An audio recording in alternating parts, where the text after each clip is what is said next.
আসন্ন Paschimbanga school service commission দ্বারা যে শিক্ষক নিয়োগের বিজ্ঞপ্তি বেরিয়েছে, ভূগোল বিষয় প্রস্তুতিকে আরো ভালো করে এগিয়ে নিয়ে যেতে গেলে আমাদের অবশ্যই এনসিইআরটির যে বইগুলো আছে সেইগুলো আমাদের পড়তেই হবে। তাই এনসিইআরটি বইগুলো তোমাদের কাছে আরো সহজভাবে উপস্থাপন করার জন্য আমি প্রত্যেকটা ক্লাস অর্থাৎ ক্লাস 9 থেকে একবারে 12 পর্যন্ত প্রত্যেকটা বইয়ের ক্লাস তোমাদের নেব। প্রত্যেকটা লাইন বাই লাইন পড়বো আমি, এবং তার সঙ্গে সঙ্গে কি ধরনের ইম্পর্টেন্ট লাইন আছে যেগুলো মনে রাখতে হবে, কোনগুলো পরীক্ষায় আসার মতো সেগুলো সম্পর্কে বিস্তারিত বিবরণ দেব। তোমরা যদি ইন্টারেস্টেড থাকো তবে আমাকে কমেন্ট বক্সে জানিও। আমি কাল থেকে শুরু করব, অর্থাৎ টুমোরো আমরা এনসিইআরটির যে জিওগ্রাফি বই আছে ক্লাস 9 থেকে একবারে 12 পর্যন্ত সেই বইগুলো লাইন বাই লাইন কভার করব।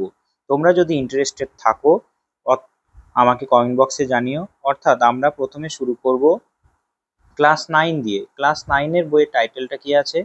ক্লাস 9 এর বইয়ের টাইটেলটা আছে contemporary India 1 text book in geography for class 9। এখানে ইন্ডিয়ার যে ফিজিক্যাল পার্ট আছে সেইগুলো আলোচনা করা আছে।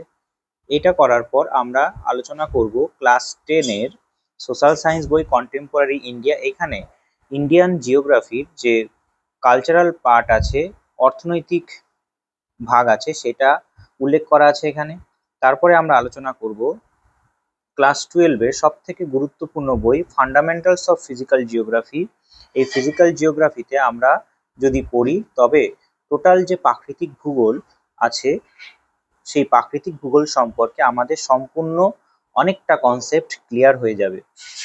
আর এই বইগুলো থেকে প্রশ্ন আসার সম্ভাবনা অনেকটা বেশি, কারণ এইগুলো এক একটা জেনুইন বুক। ঠিক আছে, তারপরে আমরা আলোচনা করব ক্লাস 11 এর আরেকটা বই, প্র্যাকটিক্যাল বই আছে, practical work in geography class 11। এই প্র্যাকটিক্যাল কি কি আছে এটা আলোচনা করব। প্লাস আরেকটা আছে ইন্ডিয়ান ফিজিক্যাল এনভায়রনমেন্ট, অর্থাৎ আমরা যেটা 9 এ পড়ে এলাম কন্টেম্পোরারি ইন্ডিয়া, এরই অ্যাডভান্স পার্ট আমরা এই বইয়ের পাবো। এই অ্যাডভান্স পার্ট পড়লে তোমাদের ইন্ডিয়ান ফিজিক্যাল এনভায়রনমেন্ট সম্পর্কে টোটালি প্রায় কভার হয়ে যাবে। তারপরে আছে ক্লাস 11 হয়ে যাওয়ার পরে আমরা আলোচনা করব ক্লাস 12 এ। ক্লাস 12 এ আছে, আমরা এখানে দেখো ফান্ডামেন্টালস অফ ফিজিক্যাল জিওগ্রাফি পড়ে নিলাম ক্লাস 11 এ। ক্লাস 12 এ আছে ফান্ডামেন্টালস অফ হিউম্যান জিওগ্রাফি। এই হিউম্যান জিওগ্রাফি পড়লে টোটাল যে হিউম্যান জিওগ্রাফি সিলেবাস আছে প্রায় টোটালটাই অনেকটা কভার হয়ে যাবে। ঠিক আছে, তাই এই বইগুলো ভীষণ জরুরি পড়া। আমি তোমাদের কাছে সহজেই উপস্থাপন করব, তোমরা ইন্টারেস্টেড থাকলে অবশ্যই কমেন্ট বক্সে জানাবে। আমি কালকে থেকে অর্থাৎ টুমোরো থেকে ক্লাস নেওয়া শুরু করব। ফান্ডামেন্টালস অফ হিউম্যান জিওগ্রাফি হলো, তারপরে এটা শেষ করার পর আমরা ইন্ডিয়ান পিপল অ্যান্ড ইকোনমি পড়বো। অর্থাৎ আমরা ক্লাস 10 এ যেটা পড়লাম যে কন্টেম্পোরারি ইন্ডিয়া, এখানে কি আছে? কন্টেম্পোরারি ইন্ডিয়াতে আছে অর্থনৈতিক ভূগোল ভারতে, তেমনই ক্লাস 12 এ আরো অ্যাডভান্স পার্ট দেওয়া আছে কন্টেম্পোরারি ইন্ডিয়া সম্পর্কে। ঠিক আছে, তাই এই বইগুলো যদি পড়তে পারো বা পড়ো লাইন বাই লাইন, আমি তোমাদের পড়াবো। আর ক্লাস 12 এ একটা প্র্যাকটিক্যাল বই আছে, সেই প্র্যাকটিক্যাল বইয়ের সমস্ত বিষয় তোমাদের সামনে আমি নিয়ে আসব, উপস্থাপন করব তোমাদের কাছে সহজভাবে। প্রত্যেকটা লাইন বাই লাইন পড়বো, এবং সেই লাইন বাই লাইন পড়ার সঙ্গে সঙ্গে কি কি প্রশ্ন আসতে পারে সেগুলো আলোচনা করব। ঠিক আছে, তোমরা যদি ইন্টারেস্টেড থাকো আমাকে কমেন্ট বক্সে জানাবে অবশ্যই। প্রত্যেকটা চ্যাপ্টার ডিটেল আলোচনা সহ কি প্রশ্ন আসবে সেইগুলো আলোচনা করব আমি। ঠিক আছে, একবারে ক্লাস 9 থেকে 12 পর্যন্ত যে জিওগ্রাফি বই আছে, ঠিক আছে, ক্লাস 9 থেকে যে জিওগ্রাফি বই আছে 12 পর্যন্ত সেইগুলো আলোচনা করব। বোঝা গেছে? আর এইগুলো যদি হয়ে যায়, তোমাদের যদি ভূগোল সম্পর্কে কিছুটা বেসিক কনসেপ্ট প্রয়োজন হয় তবে আমরা 6 থেকেও একটা সিরিজ চালু করব যেটা 8 পর্যন্ত। ঠিক আছে, এইগুলো হওয়ার পরে তারপরে ঠিক আছে, একবারে নিচু লেভেলের বইগুলো হয়তো তোমাদের পড়া আছে অনেকটাই, কিন্তু এই বইগুলো ভীষণ জরুরি পড়া। তাই আমি প্রথমে এই বইগুলো শেষ করব। ঠিক আছে, হাতে সময় অনেক কম, অনেক কটা চ্যাপ্টার অর্থাৎ 2-3টে চ্যাপ্টার একদিনে পড়ে নেবো 1 ঘন্টা 20-25 মিনিটের ক্লাসে। ঠিক আছে, এইটাই অ্যানাউন্সমেন্ট করার ছিল। আমি এই ক্লাসগুলো করানোর সঙ্গে সঙ্গে আমি তো চ্যাপ্টার ওয়াইজ ক্লাস করাচ্ছি, প্র্যাকটিক্যালের ক্লাস, কোশ্চেন প্র্যাকটিস করাচ্ছি, প্লাস দুটো করে চ্যাপ্টার আমি তোমাদের কভার করছি দিনে। প্র্যাকটিক্যালের ক্লাস করাচ্ছি, দেখো আমি তোমাদের কি কি ক্লাস নিচ্ছি।